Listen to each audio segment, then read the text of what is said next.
And welcome in, everybody. Happy Monday. Nick Teodoro here, checking in with Mount Rushmore Mondays, the show where I and a co-host of my choosing review the top 4 of our personal choices of different categories. This week, we have something special going on for you. This week, given that it is Valentine's Day week, decided to do a little bit something different. How about tag teams? So I decided to bring in my tag team partner in life, my wife, Miss Nicole, to be my co-host. Nicole, thank you for joining me. I know your schedule is packed.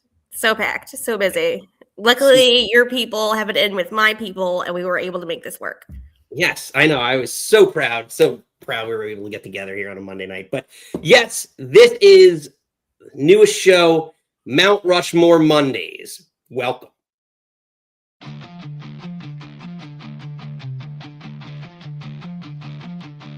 Who's your hero? Who's your king? Who's the one that makes you swing? 4 faces carved in stone, the legends that we all own. Power slams and flying knees. Who brings the crowd down to its knees? Mount Rushmore Mondays. Who's your top 4? Legends at the ring, leave you wanting more. Mount Rushmore Mondays, standing tall, the greatest of all time. They've answered the call.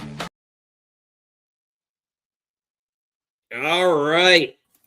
Nikki, Mount Rushmore Mondays, are you ready?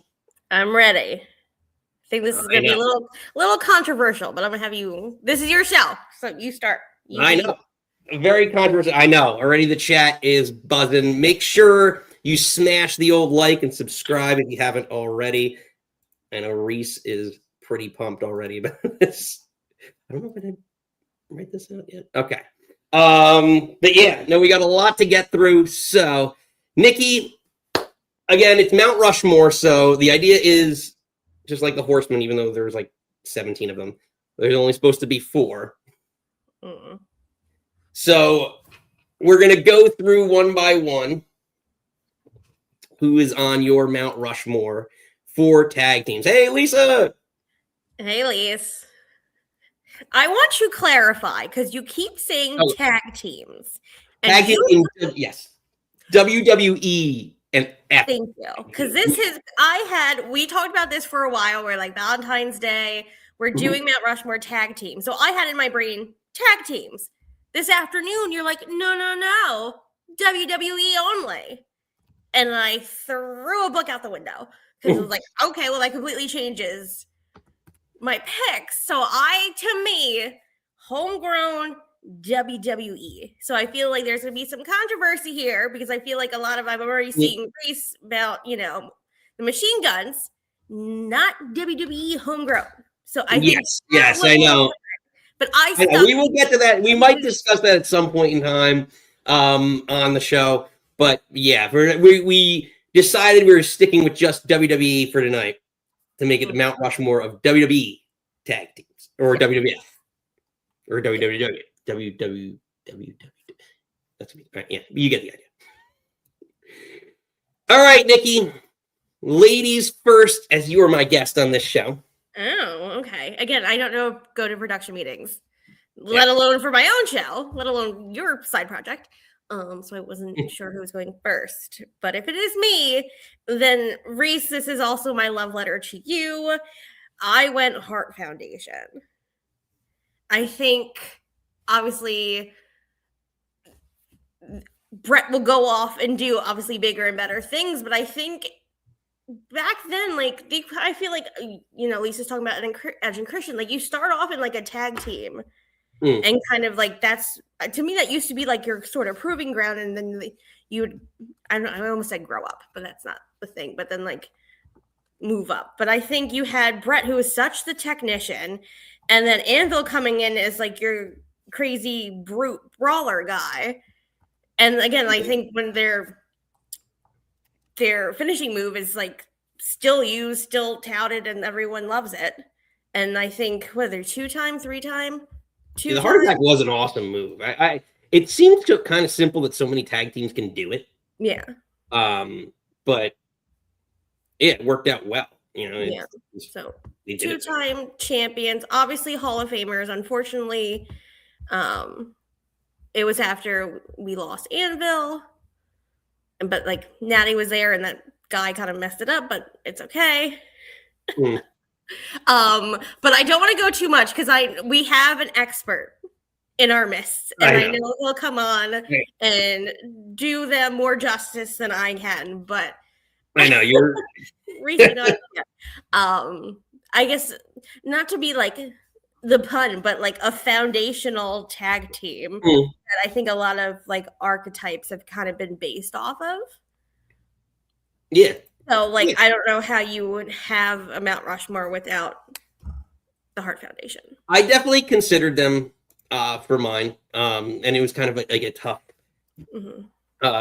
decision for me because, again, like growing up, and a lot of what I based a lot of this show off of is what I saw. And similarly, I think you're kind of doing the same thing, like on like who you saw, not necessarily, you know, and growing up, like in the memories that I have of that, not necessarily looking back on previous stuff. So to me, yeah, I have memories of the Hart Foundation, but not as much as I have memories of this next team. But I put it up in the poll. Did the Hart Foundation deserve to be on the Mount Rushmore? The majority says yes, but there is a percentage that does say no. So interestingly enough, but yeah, when you talk about teams like that again, I remember coming out, and one of the first teams to me that really made an impact, tag teams that made an impact in WWE, WF at the time, were the Steiner brothers, Rick and Scott Steiner. Like the athleticism, the all-American kind of gimmick of what they came in as. I know you're going to probably crap on it because they did a lot in WCW as well. But just what they brought to the tag team division at the time, to me, and again, their finishing move, I love it. You know, with the bulldog up the top rope, it just phenomenal. Like, and just to me, there wasn't a lot of teams that were like them. They were built. They were amateur wrestlers. They were really like all American. Like they were great at what they did, and there wasn't any tag teams in the division that were anything like what the Steiner brothers were. So to me, it kind of really put more of an emphasis. I feel like, again, he who shall not be named didn't have that much of an emphasis on the tag division, but he tended to put a little bit more on it when the Steiners came along, in that era, and I think they had a lot to do with that. I don't know. Do you have any Steiner memories or any thoughts on that? I'm trying to think, and now it's slipping my brain. What is it? 8? WrestleMania 8, that was like the Greek inspired in Vegas in the parking lot. Yes. Well, I remember. See, for me, it was them teaming up with, I want to say, was it Luger against Yokozuna. Like it was against the Un-Americans, and I think Ludwig Borgen. Like all the Survivor Series matches, like that to me is really what kind of sticks in. Andrew Brunswick saying WrestleMania 9. Yes. Thank you. I don't know why I was blanking on that so hard, but like, I feel like that, for me, I don't know why that sticks out in my brain. I think that Mania lives in my brain so much. I don't know why. I think because we rewatched it like 1,000. And again, I always talk about how, like, you know, like obviously Bobby coming out on the camel backwards, and then the, you know, Undertaker's entrance in that terrible match, but like the ending was terrible, but like, you know, they probably had one of the best matches on the card or on that night. But again, to me, they're WCW, and that was not what you told me. But again, great tag team. Again, a tag team that was foundational and spun off and did other things. Oh, for sure. So I kind of, and again, like both of them, yeah, with what Scott ended up doing in his career was unbelievable. And so the chat's kind of divided on this 50-50. on whether or not they deserve to be on the Mount Rushmore. I think that's fair. I think this is obviously very subjective and Yeah. controversial. But I like throwing it up there to see who agrees. Some agree, some don't. Right. So again, it's fun to experiment. That's what this show is all about. Nikki, number 2 for you. I know. I think this is also going to be controversial. But here I went APA. The Acolytes. Ron Simmons, JBL. I think technically before he was JBL, he was just Bradshaw here. But weirdly introduced by the Jackal, calling them his acolytes.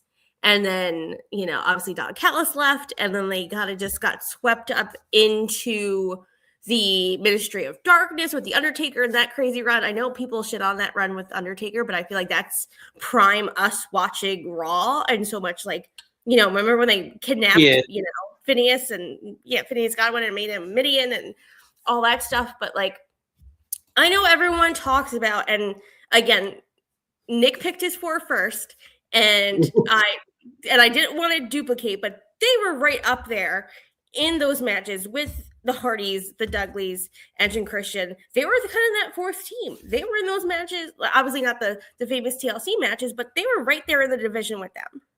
Yeah.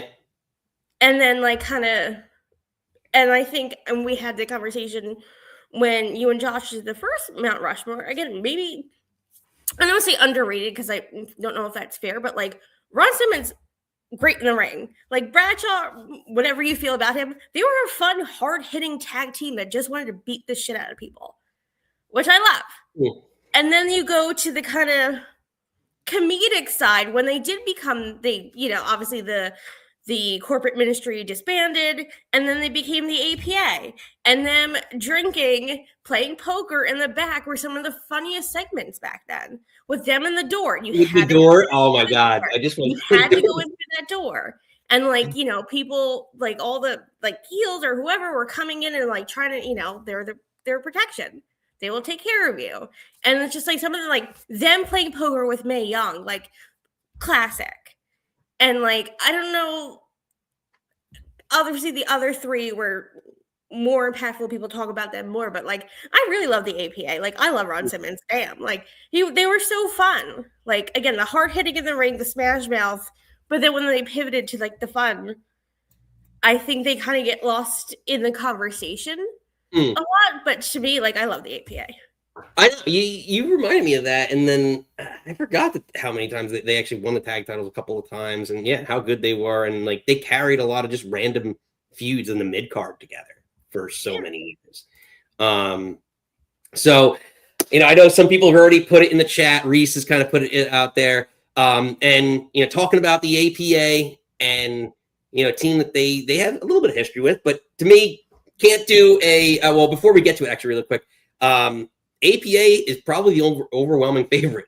80% in the chat say that they deserve to be. Who doesn't? Again, that'd be so fun to sit and I'm terrible at poker.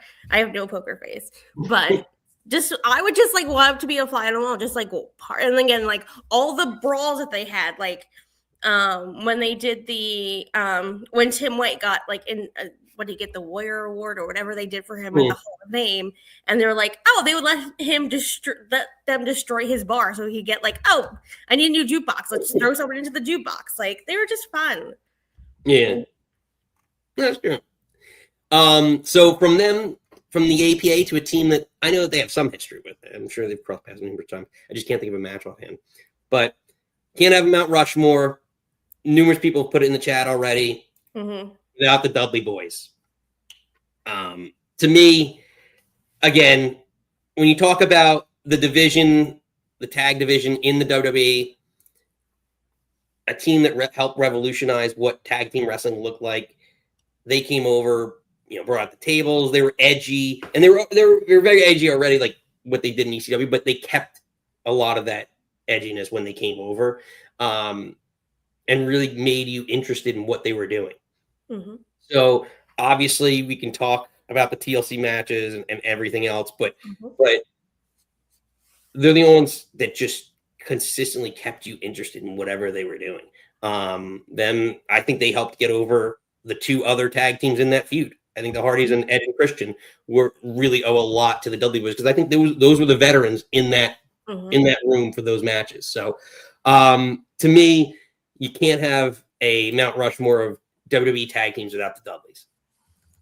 No, agreed. And I think they were, to me, I would think I had this so over. Like, I remember I had a Dudley Boy short. I had like the action figures back then. Like, I wish I kept all that shit, and it's sad that I don't, but like, they were huge. I feel like everybody loved them. And I think one of the best, if not best, to transition from ECW to WWE.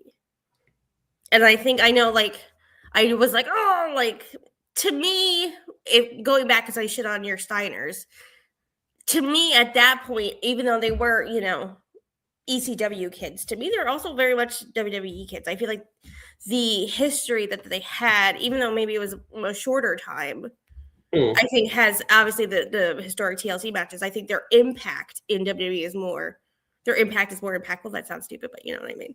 Their impact is more impactful. Their impact is more impactful. Yeah. Again, just everything they were able to do together, and then like you talk about with the APA, like just keeping the mid card interesting and the Attitude Era. Like that was what was so great about the Attitude Era. Every part of the show you'd want to watch, and that's because there were stars throughout the show. And this is the only one so far, Nikki, unanimously 100% in the chat. I'm not surprised. Again, Hall of Famers. Yeah. First ballot. The 3D is still, like they made it the 1D, the Co-D. I don't know what we called it when Roman and Jay did it at Rumble, but again, like that, I feel like that's how like a good tag team. And so like their impact is still felt or still inspiring people.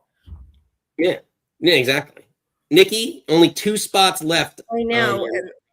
I guess this is where we pivot to perhaps controversy, perhaps recency biased, and mine sticking to WWE.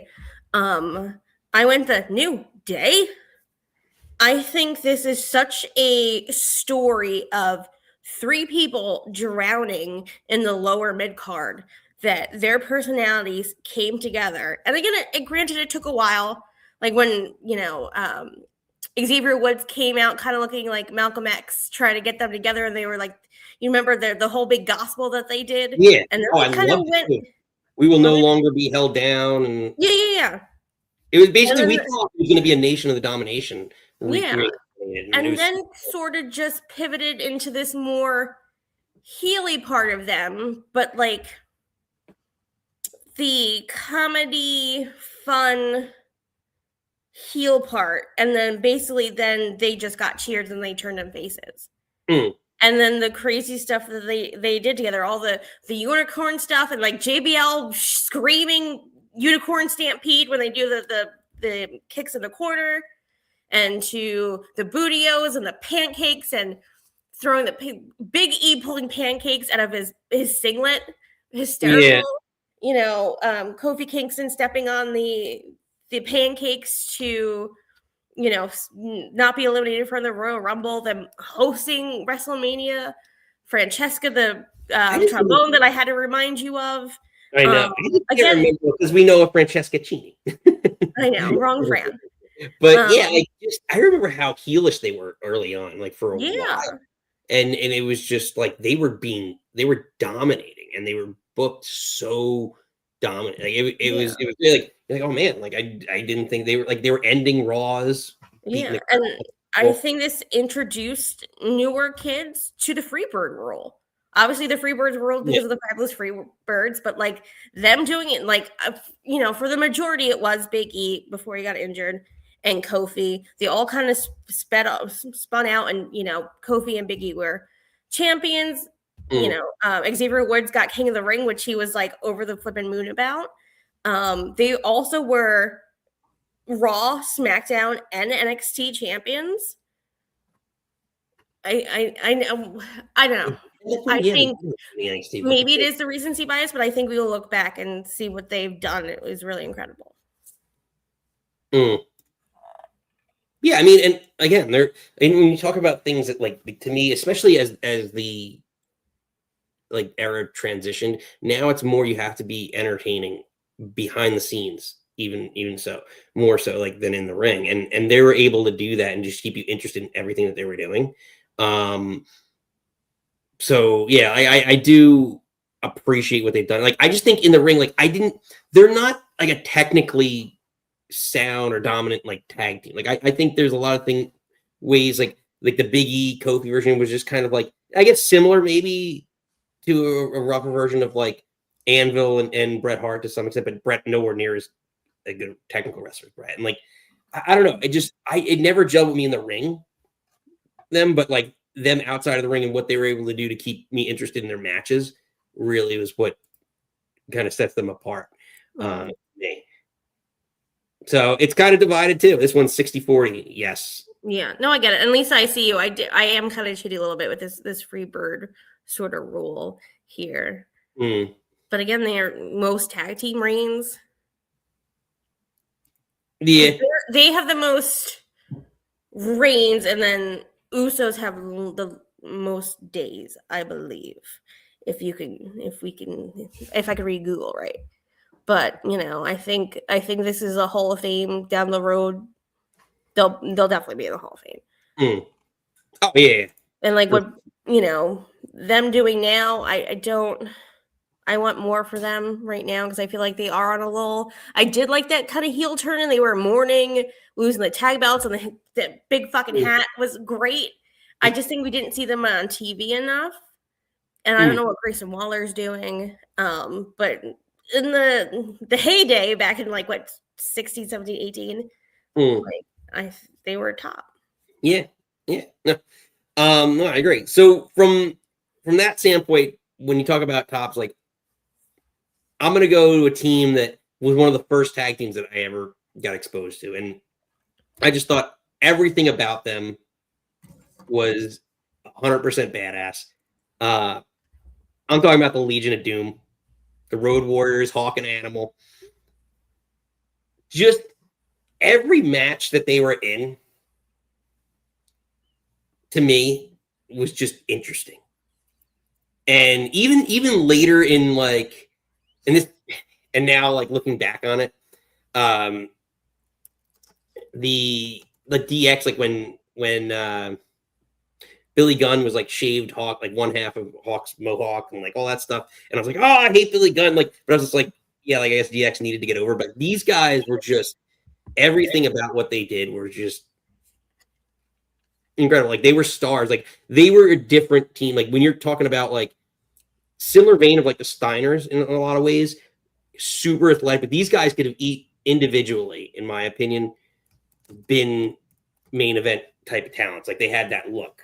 And the Doomsday Device was one of the most dominant, like devastating tag team maneuvers at the time, I think, for years. I can't compare anything. The only other one that I really could compare to, like, finishing move tag team maneuver was the Powers of Pain, that Power and Glory, or not Powers of Pain, Power and Glory, that Andrew, yes. Steven, yes. Because they're not homegrown WWE kids.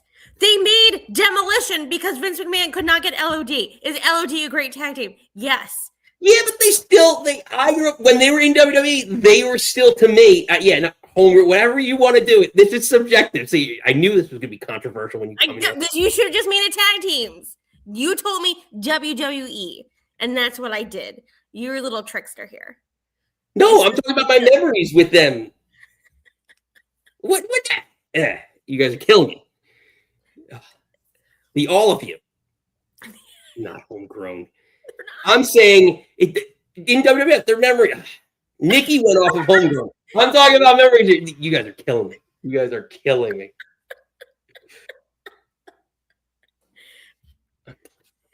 me. All of you. Yeah, see? No. You know what? Unbelievable. I will turn this show around. Guys, this will be the last time I'm on Mount Rushmore Mondays. It's not going to be Harlem Heat. Good. Nice try, Andrew Brunswick. But yes, I am going. You know what? I'm going to take the graphic down then because you're making me shameful about this. How dare you, Legion of Doom, shame me? How dare all of you, Legion of Doom, shame me? Because I told you my top 4, and you're like, no, WWE. So I'm like, okay. Yeah, was Legion of Doom not this picture? Is Legion of Doom not WWE tag team champions? Am I losing my mind? Did I Photoshop this? I know AI is great. I did not. You're getting real good at it, babe. Unbelievable. Ugh. Moving on. I'm not even going to post it in the poll.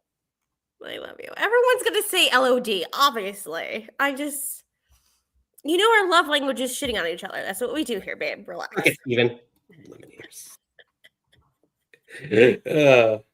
All right, then I'll move on. Nikki, who's got their last spot? I know. Again, the same thing I said for the New Day. Recency, probably a little controversial. But I'm going the Usos. Down since day one-ish. Also kind of with the New Day, the transformation that they also did. What it was not. This is where I get weird. It was OVW or was it FCW at that point? But they came in with Tamina. They had to have what? I think it was FCW. They had to have face paint on each side of their face so Vince McMahon could tell them who was who. And then in their heel turn in 2016, coming out to they lost weight, they got more svelty, got the new music, Uso Penitentiary, and actually started cutting, promos instead of doing their Samoan War dance. They became actual people. And that's what they say. The best gimmicks is you turned up. And that's what they transformed into. They went on this incredible heel run. All the stuff with the bloodline, again, breaking records and stuff. Again, tag team champions now. Seriously. I believe they're defending tonight. Yep. Watch them lose tonight to Alpha Academy. I mean, I wouldn't be mad at it, but me either. Actually, no, I would be. I'm sorry. What? I would kind of be upset if Alpha Academy beat them at this point, but I wouldn't be surprised. The rivalry with the New Day, I think, was probably that hottest rivalry in that run. In their run, whether the first, they had the first tag team Hell in a Cell together, right? Wasn't that a thing? Yes. I know. Yeah. Again, if I wasn't told these parameters that clearly I've only abided by, I don't have any booze in this one. But again, I think this does a little recency biased. Yeah, no, I mean they've won the titles numerous times, both brands. They've carried the tag team division in a lot of ways the last 10 plus years. So it's then when you put them. You talked about the New Day and the New Day next to each other, in a more modern era. Yeah, those are the two best tag teams in WWE in the last 10 years. And I think they're, the kids say the glow up that they kind of went on when they did drop that, plastic pants war face that they went on a run. I don't know. Ooh. I know it's controversial. I'm sure no one, I don't know if you put it in the poll, but I did, and actually, 75% say no. Yeah, no, I get it. I think my Legion of Doom probably has more of a shot getting on than. That's fine. You make the rules. No, this is all, but that's what's fun about it. It's your personal choice. It's whoever you want on it, and you can defend. All you got to do is tell me why and defend your point of view, which you're doing very well.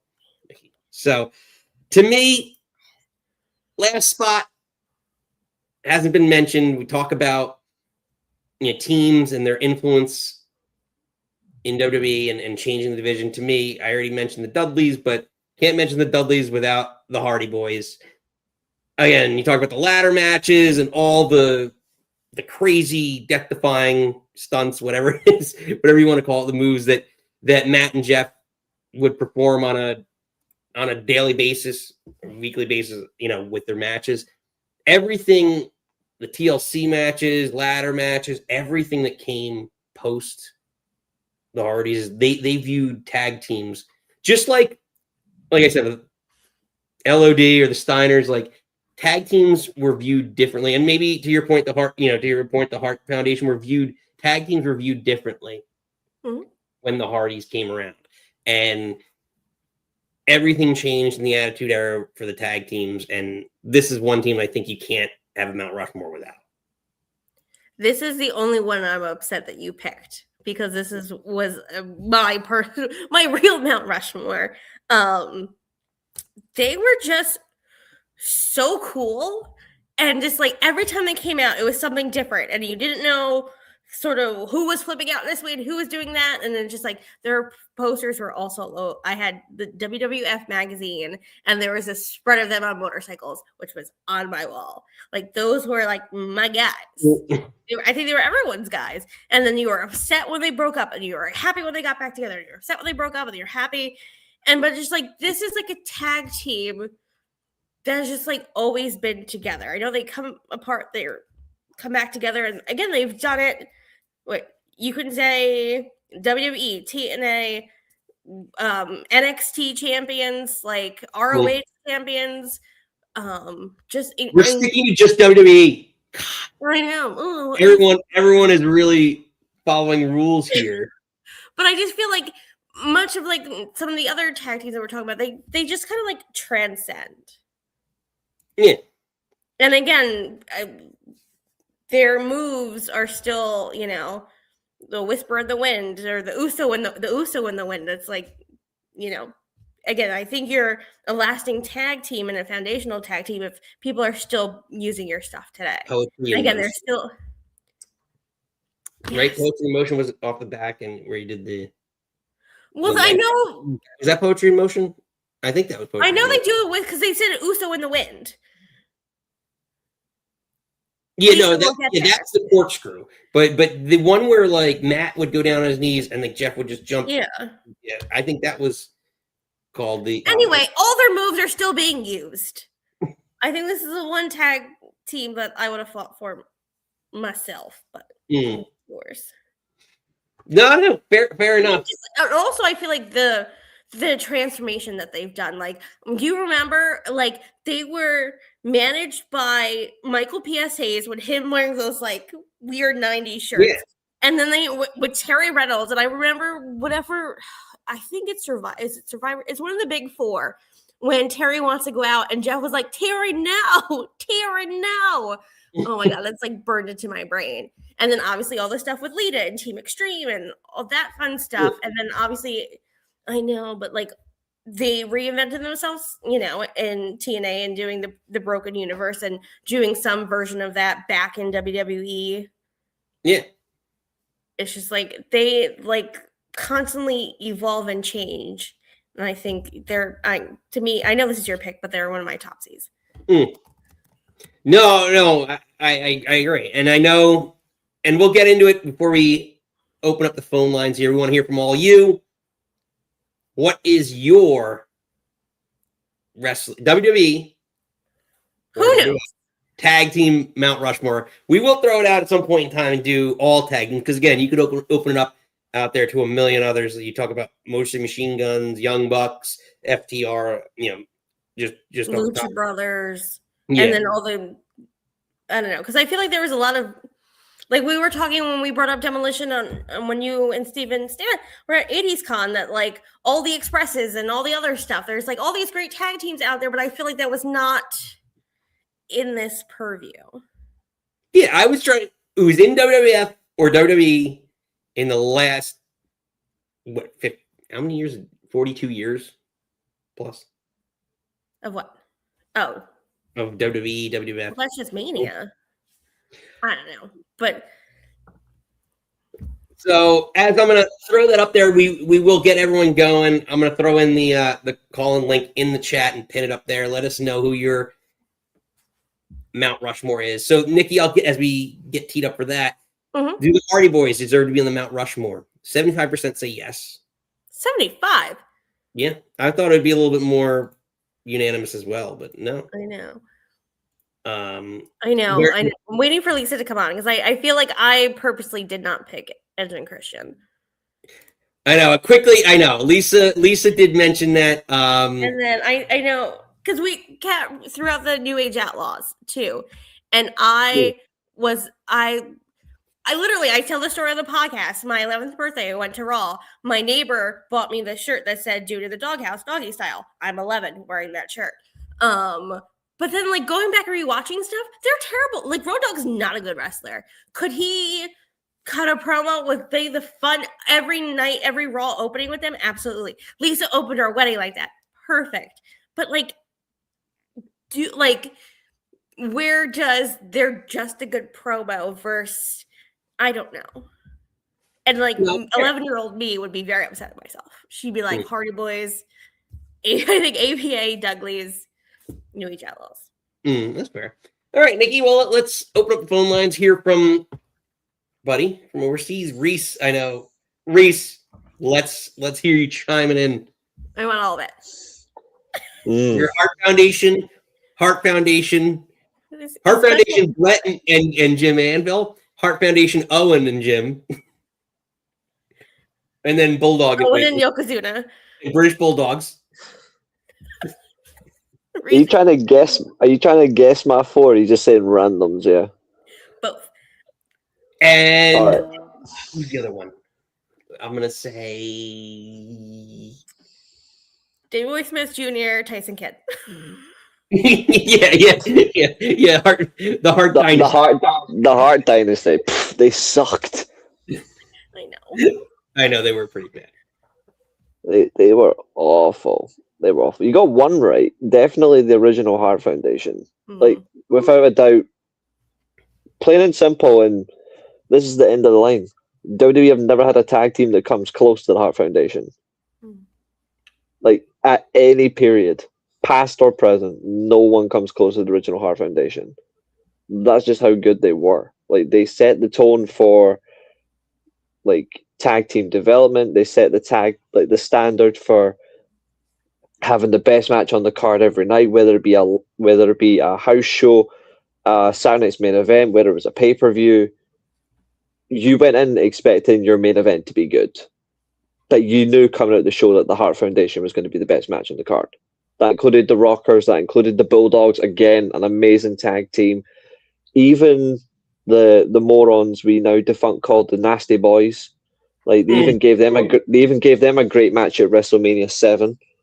I couldn't, and I know, like, when I was looking over lists here too, because I was like, and I start to get like usually like 3 or 4.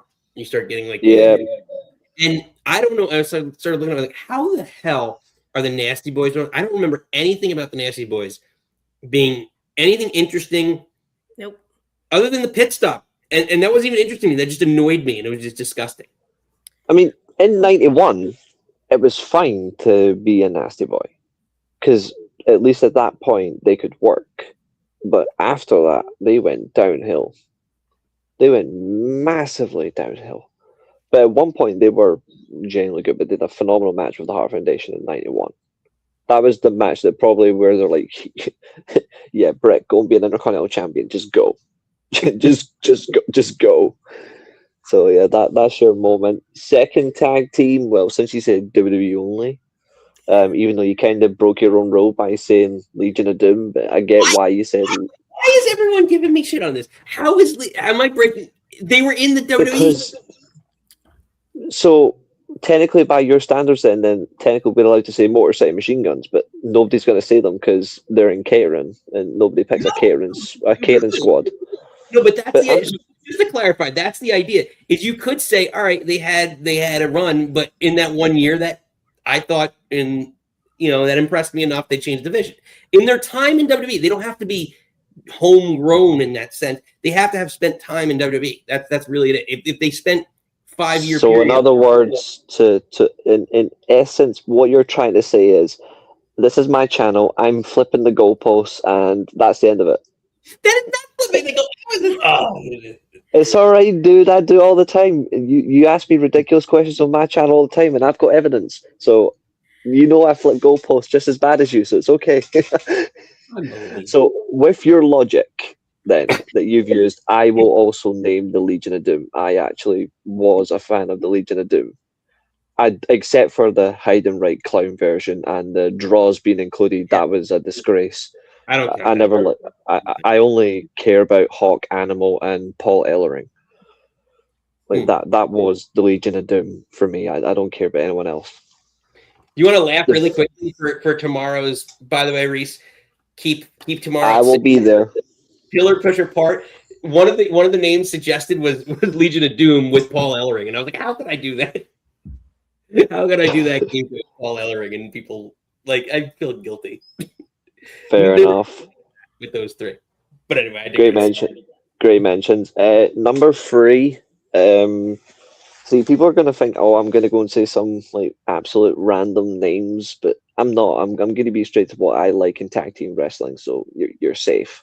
For disclaimer, sorry, Lisa, Edge and Christian are not on my list, but a nice fact for you: Edge and Christian are the only tag team in WWE history to win a title 1 year apart on their record. They won their first and their 7th title reigns exactly a year apart.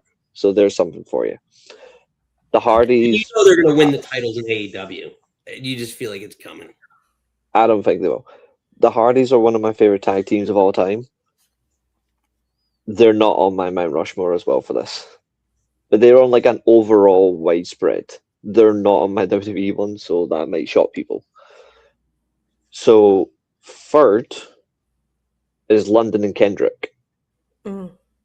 I've said it so many times before that when you look at Tag Team Revolution, the Machine Guns basically were TNA's version of London and Kendrick. And that's no insult to them. That's actually a massive compliment because they were style for style identical, except not from Detroit. I thought London and Kendrick were the only good tag team in that period, apart from maybe Eminem, but their run didn't last long. I thought they were really exciting. I liked their match at Armageddon 2006 to be exact. Obviously, that's the one where... Did they face Team Angle at all? No, they were, well, technically as singles, but not as a tag team because they'd split by then. Yeah. Like, it was, and they didn't even get to face Benjamin and Haas as the world's greatest tag team, which is a shame because that would have been a really good matchup. I would have enjoyed that for sure. I thought overall they had the look as well, and it was dynamic. I like the old like masquerade masks they used to wear. Obviously, Ashley Massaro accompanies you. You're going to have a good entrance regardless, but it was still good to watch. I thought the use of the sliced bread and the shooting star press as a tag combination was always perpendicular. I didn't like when they split though, but I knew it was coming. And then my 4th team, I've put it in the chat because I'm a big fan of theirs. It was a 3-horse tie between 3 teams, and I'll say them for everybody now. So one of them was Strikeforce. So I'm a big fan of Santana and Rick Martel, and it's the best WrestleMania heel turn for me for a tag team. In terms of tag team breakups, and heel turn movement on, it's the best. Rick Martel absolutely bullied Santana in terms of going on career trajectory. He rose incredibly. He deserved a title though. That's the only thing Martel didn't get was a title. But he was in the early 90s one of the best heels. Second one is, as Stephen has mentioned, because again, Stampede Wrestling, the Bulldogs, Dynamite Kid and David Boy Smith, phenomenal tag team. The diving headbutt and obviously the Oklahoma Slam, like you can't go any better. Obviously, that was pinnacle of tag team wrestling. Obviously, they had the WrestleMania match with the Hart Foundation as well. Like you got a real joy out of tag team wrestling when they were around, and it's what kept the division alive as well. That's the only thing, is there were some good tag teams, but you knew who the top 2 were. It was those 2, and obviously Demolition comes along, the Bulldogs drift off. Obviously Dynamite Kid, a lot of controversy for a lot of things he did, but he's still like many other people that are shit in the business, like some Benoit, etc. Yes, you separate the art from the artist, but he is again still one of the best tag team wrestlers of all time. Yeah, there is another, and that's how I view as like obviously I never liked the man, but I can't deny he was a phenomenal wrestler. One tag team I refuse to consider because I actually don't think they were as good as people claimed was the Guerreros or Los Guerreros to be exact. That's another one I consider too. I didn't like it. I'll be honest, I didn't like Eddie and Chavo together. That's why I've not named them all night in the chat or why I've not considered them. But the team I've gone for is a tag team that was just true blood. Sorry, Nikki, I'm kind of breaking a rule here. But this was, for me, it was a short-lived run. But my fourth on this Mount Rushmore is Anderson and Blanchard. Because you know me, Four Horsemen is my favorite faction. Anderson and Blanchard were absolutely phenomenal. And when they came into the WWE managed by Heenan, well, WWF at the time, obviously, managed by Heenan as the Brain Busters. Yep. Obviously, they couldn't use the Horsemen because obviously NWA would have sued the shit out of them and would have won. But I just thought these two worked so well no matter what organization they were in. It's like I said about when I responded to Nick when he brought up the Steiners, like about how much you love the Steiners. I love the Steiners as a tag team, but I consider them NWA, WCW as well. They had a short run, the Brainbusters in the WWF, but it's still a really good run, and their tag team title run was so damn good, and they were such a legit tag team, and you never got a bad match. So yeah, to recap, Heart Foundation, number 1. London and Kendrick are on mine. I've mentioned Anderson and Blanchard, and then, well, you don't need to know anymore. There you go. Reese, before I let you go, because you did mention it, and this is a good segue. So yeah. I'm going to give you one because they are not on the list for tomorrow because I couldn't. I thought it would be easy, but maybe and Legion of Doom. And Legion of Doom. Yeah. So they are not on the show for tomorrow, but it's going to be a little easier. But maybe for you, it'll be a little difficult decision. So Pillar Pusher Part is the game we're playing tomorrow. A version of the F, Marry, Off game that people play. If Candice Michelle's on it, then the answer is already Candice. All right.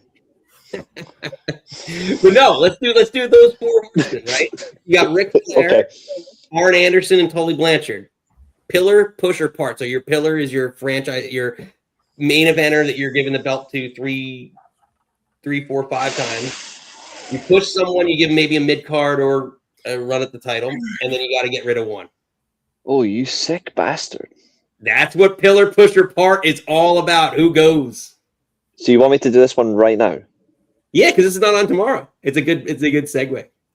All right, since I don't have to repeat myself tomorrow, then okay. Pillar, obviously Flair, because he's the greatest world champion in the history of the business.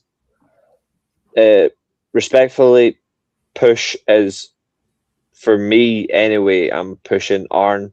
I thought Arn was a far better worker. I thought overall he conducted himself really well. He was a good worker. He was a good talker. He also believed in the ring that if you're in a match with Arn Anderson, you weren't going to be disrespected. You were going to be treated as a professional. You were going to be looked after. But if you stepped on his toes, he would beat the shit out of you. Mm-hmm. And the only reason why I'm saying in terms of Tully is because I just think overall, as good, and Tully was a really good TV champion, he was a really good tag champion, and he was a good US champion. I just think overall I got more enjoyment watching Arn as a single than I did Tully Blanchard. And that's no disrespect to him. I thought Tully was really good, but I thought Arn was so much better. More complete package as well. So yeah, to reiterate, Pillar's Flair, push Anderson, and well, get rid of Blanchard. Fair enough. Reese, well done. Pleasure, sir. See you tomorrow. Get you tomorrow. I know the Brainbusters were on my list too, but I was like, no, they're WCW kids. I know. We'll see. We'll see. I know. Well, depends on how you. I said like any time in WWE, they could have spent 6 months in WWE, and you could have said, "Oh, it was the greatest thing." Then that's not. Then that's if you're there for like 6 months. That's not. If you make an impact, you make an impact. You make an impact. You make an impact. What do you do? All right, Nikki. Next up, she was very upset that Edge and Christian were not on this. I know. Tell me about it, girl. Lisa. I'm gonna scream it from the top of my lungs. Like literally, if you think I'm gonna come on here and not say Edge and Christian, then you don't know me. So yeah, obviously Edge and Christian. I get it where, yeah, you know, within a year they won the title 7 times or lost the titles, won the titles, whatever, 7 times and everything. But at the same time, that was in an era of it was them, it was Hardys, it was Dudleys, it was APA, maybe a couple others here and there. And it was just that back and forth motion.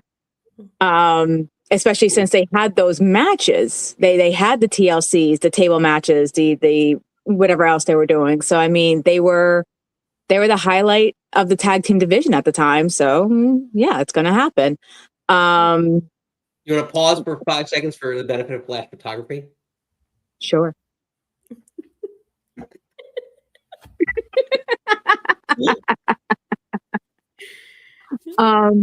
But I think with the Mount Rushmore, I think what needs to be done, especially with the tag team division, because you're spanning it across, like you said, Nick, 40 years more. In all honesty, if you go back into the 70s as well, this is something that needs to be kind of divided into different eras, different generations. But I'm kind of encompassing everybody except for, I guess, really this era, because another team, definitely Hart Foundation. I agree with everybody. Hart Foundation, one of the best, definitely should be on there. My third, or yeah, I guess you could say my third. The Brothers of Destruction. Kane and Undertaker. They're homegrown. They're all WWE. They didn't go anywhere else or start anywhere else, so they are homegrown. Oh, there we go. Everyone is a critic. Jeez. Unbelievable. When you first told us about this, Nick, I knew WWE. I kind of wasn't thinking outside the box, if you will. But at the same time, you're mentioning the Dudley boys. Dudleys ain't homegrown, my friend. They are ECW people. Yes, ECW and everyone else mentioned the in. Dudleys. And everyone else, in my own defense, mentioned the Dudleys. So it's their time in WWE, which, by the way, the Dudleys spent, 10 years in WWE? I guess, I don't know. It's interpretation. WWE champ. Before I finish, let me, if I could finish. If we're talking about, then everyone else, their original promotion is not WWE. No one is homegrown from WWE. Because they bought everybody's promotion. So there's no such thing as homegrown. Pretty sure the Usos are homegrown, honey. Ugh, Technically. The two of you. Love you. Unbelievable. So, Brothers of Destruction, yes. So that was one that was interesting. I thought about that too, but I felt like they were kind of not thrown together, but kind of thrown together. Yeah, I mean, it started out, as Kane came in and, oh my gosh, look what you did to me. And then they started teaming together and then became this big, and then they really did become this big thing with the Brothers of Destruction. Did they do anything big or extravagant like Hart Foundation, like the Hardys, like Edge and Christian? Maybe not, but at the same time, pretty well-known team that 2-time tag champions. So they did win the title, and they did win the WCW titles when they were that awful.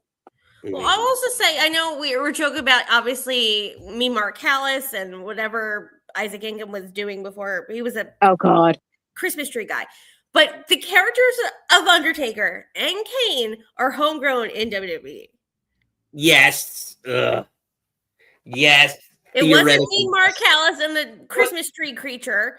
It was Kane and Undertaker, who were our brothers. Christmas tree creature. Kayfabe.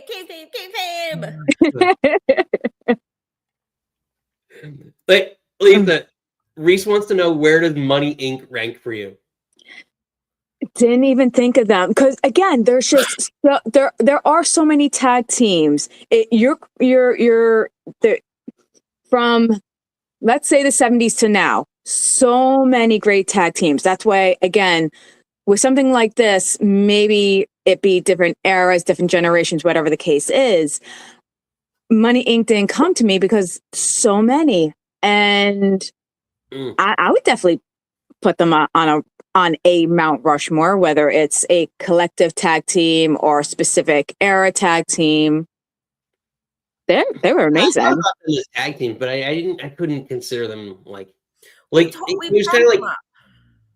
Well, Saturday I brought them up, but like I was like, yeah, because I'm just trying to throw out names. But then I thought about that, like when we were talking on Saturday, like seemed like with Ted DiBiase, it was Ted DiBiase. Like when I think about him, he elevated so many people. Like you talk about like I know like IRS had success in his tag career beforehand, but like the whole corporation and like everything, and like not to mention like Randy Savage won the WWE or WWF title for the first time, beating DiBiase. Like all the things that he did to put over a lot of people is just incredible. For a guy who never really, right? Because he won the Intercontinental title, I think. I think so, but that also doesn't sound right. But again, I think I said on the Saturday show, so much of his stuff was in Mid-South. When he came up to WWE, Vince has got to repackage. Vince wanted to be, there's a story of that the guy was smoking a cigar on the plane and Vince didn't like it. And he told the guy he'd give him like $100, and the guy said no. And then Vince gave him the amount of what he wanted, and he's like, everyone's got a price. So all kind of spun into, Vince wanting to be the $1 Million Man, and that was Ted. So like he was like trying to live vicariously through that gimmick. So it wasn't like he was like, a technician in Mid-South. When he came to WWE, he was a mouthpiece. No, it's true. Yeah. But he still worked a lot. But yeah, but I feel like Mike Rotunda had such a technician in another life. And like him and Barry Windham and like whatever Express they were that just got into the Hall of Fame after Bray passed. Oh yeah. Oh my God. Evolved that into the clothing company. Stephen Reese will Express Jeans. Whatever. They'll help us. But Lisa, who's your fourth? Yes, So I decided on DX, on Shawn and Triple H, because of, again, not that they did any big accolades, that they won 50 million titles or anything, but they are. You mentioned DX, and people will probably be like, "Oh yeah, we know who you're talking about. Suck it." There you go, right there. They were just such a controversial team that really elevated the industry back in the day and back in the Attitude Era. Yeah. We also brought it up because I was like, oh, DX was like my favorite, but I was like, are they not? Do they really have they were together? But I don't know. It's like, I feel like they didn't win the tag titles until it was like when they went to Saudi. Later iterations. But like if you're talking about like, maybe faction wise, we would have to like because that's another one we're gonna eventually do is factions. Yeah. But Shield up there. Never feel like also really about the Shield because obviously like Seth and Roman, That was their first thing. They went on the run with that for a while. And then like all the iterations kind of like, you know, Seth was tag teams. I was like, because I was looking through all the Seth was tag teams with fucking everybody. Yeah. So was Edge. Same. And it's like Dean twice, then Buddy Murphy. I forgot he was tag team champions with Braun Strowman. Really? Yes. Oh my gosh. Buddy Murphy. Jason Jordan. Since when? You got Jericho, Miz Show. Oh my gosh. Like just it was like brought up how like Braun Strowman with a tag belt off the bar with a 12-year-old. Oh my god. Wait, no, they should be on the freaking Mount Rushmore. Braun Strowman and the 12-year-old kid. John Cohen's son. And then I was looking, people were talking about mixed tag teams of like people were talking about Little Big Show that was like Alexa Bliss and Braun Strowman. Yeah. I looked at a whole rabbit hole about tag teams today, guys. Thanks to Nick. Yeah. Fair enough. But yeah, no, definitely interesting selections, Nick. Lisa. So Nicole. Well, you're so bad with names sometimes. Because there's Nikki, I'm looking at you, and now I'm on the different laptops. Now I have 3 monitors. How many screens are you trying to give Reese You're on one. Run for his money? How many screens do you have open right now in the basement? I know, Reese, I'm challenging you for the Screen Olympics. Oh, speaking of, I am wearing my Brainbuster shirt that's covered right now because it's so flipping cold, but Reese, I got my Brainbusters on. Did you know? Did you do that deliberately, or is that just like by? No, well, kind of, because you talked about it, and I'm like, this is one of my favorite shirts I have. Like literally, it's so comfortable. I love this shirt. I'm like, all right, you know what? I'm gonna wear it tonight. And then Reese mentioned Brainbusters. I'm like, all right. Oh Lord. I don't know, some of the. I feel like some of the is that a WWE shirt or is that somewhere else? It was a pro wrestling T-shirt. Yeah. So like, yeah, it was some 4th of July party. I had like 3 stacks of shirts, and like you took a few, and then Mel, my friend, my best friend Mel, took a bunch. She's like, I don't know who any of these are, but they're soft. Like pro wrestling tees used to have like the best T-shirts, and I feel like their quality is going down, and it's making me upset. But that sucks. They have like. The shirt that we wore for their Christmas show, they sent a like Nightmare Before Christmas shirt, and I didn't like the way it felt. And I got a new Hangman shirt. Sorry, Kat. I washed it, but I haven't worn it yet. But it just doesn't feel like it has the same as it was. I'm gonna get monitors now. I'm gonna surround myself in monitors. Oh God. Just because Reese is trying to, you know, they call me Raheem Monitors. No. Nobody. Nope. Whatever. Nope. That went right over my head. It was a joke that Cody made on SmackDown last Friday. Yeah. Well, anyway, Lise, pleasure as always having you. Always, guys. Mwah. Are you joining us tomorrow, or are you going to be in for? No, I can't. I got work. Oh no! I got work. Unbelievable. Malarkey. Well, pleasure having you join us tonight. Yeah, thank you. Thank you for having me as always. Catch you later, Lise. Interesting. Brothers of Destruction and DX. I know we talked DX, and I was like, no. I don't know. People are sticking to your WWE role. And I get through a couple comments. Temple's in. Who's he got? I know he missed all the controversy up top. And I gotta try and catch up. It was a while ago. Yep, and the chats just keeps going. So, and Steve Gordy was a monster in Japan. Oh yeah, because Steven mentioned. Well, also with the Bulldogs, I was like, were they bigger in all Japan than? Here we Road Warriors again. I don't know. Rules. Apparently rules. Road Warriors Midnight Express. Come upstairs so I can smack you around a little bit. This might have been all though. He might be doing all over too.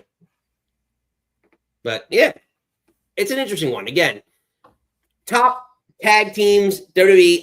Anytime in WWE, just to clarify, if they spent a year in WWE, it's your own Mount Rushmore, and you thought it was great.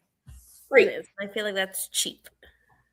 No, it's your subject. It's a subjective show. Explain the show. It's a show. I know it's your show. I'm a guest on this show, so Technically. I am. I just love coming in and talking shit with you, on you, around you. As always. Well, per usual, as you say, I like to say. Well, you're back with me tomorrow because tomorrow we're bringing out another game. So this week is Valentine's Day week. So we did, as you can tell from this show. As you can tell. So we decided to break out again Mount Rushmore for Valentine's week. We did tag teams, great unions together, right? So there's also the downside of relationships. There's always bad relationships. So we're doing a version of the F, marry, off someone game. We're calling it pillar, push, or part. So someone's got to go. We got a couple of groups we're going to throw out there. We got a Legends round. We got a bunch going on. This is tomorrow at 6 p.m. Eastern time. We're doing pillar, push, or part. We got a lot. We're doing, Nikki, we're going to be doing WWE. We're going to be doing AEW. We got a lot of different things stuff to go over. So you're going to make some tough decisions. It stirs up the great debate. Mm-hmm. And you got to tell me why, as your Backstreet Boys love to say. But yes. Oh, congratulations, Temple. Oh, that's so sweet. Happy anniversary. I'm sure we'll talk before then, but happy anniversary. That's so sweet. Temple, if in the event, come on Friday. We're doing couples. We got the Cheenies coming on. I would love to try and find a way to do some sort of like couples match game or something like that on the show. So I know. Wrestling couples are our favorite. If it works schedule-wise, we'll get in contact. We'll figure that out. But it'll be fun. Reese, is that what you're going nuts over? Yes. I'll be honest, Reese, that wasn't in, but now I might have to. But now he's going to do it. Oh, yeah, now you're going to do it because you're mean. You're a mean man. But yeah, we'll see. But this has been a blast. Nikki. Yes. Thank you for joining me. You were a gracious co-host. You're welcome, sir. I know we had to work out a lot of things with your schedule. My people called your people. We got. I know you're lucky. Our people, got this done quickly. Yeah, your people have it in with my people. Exactly. Well, before we get out of here, make sure you smash the old like, subscribe if you haven't. And Nikki and I are back here tomorrow. Another fun game. Nikki, you are tending to the bar tomorrow, so we are out of. Oh my God, I am. I completely. Sorry, I don't go to production meetings as per usual. Yeah, so I forgot you're not going to be here. Yeah, I'm broadcasting live from Connecticut, hotel room. Connecticut. You're leaving me tomorrow.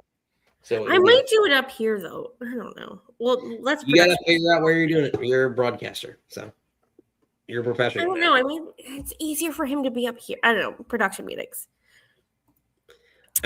Reese is calling us out. Rhythm and Blues. Poor Pickles Valentine did not want to dye his hair. And I think he was obviously better without Honky. True. I know. Apparently, I was listening to some wrestling podcast, and they said they met Greg Valentine, and he smells amazing. I am. Yeah, that's fair. Sorry, I'm getting through comments. I'm going to remove Triple H from his job. Yep, right from Stanford, from Danbury. It's like only a hop and skip. Oh gosh. Thanks, Devil, for joining us. Yeah, again. Double M, that's a new one. Yeah, Double N. Double N. Double N. Double T. I don't know. We have to find some Jeff Jarrett quote in there. But we'll see. Well, Nikki, thank you. Sir. I will see you shortly. All right, bye.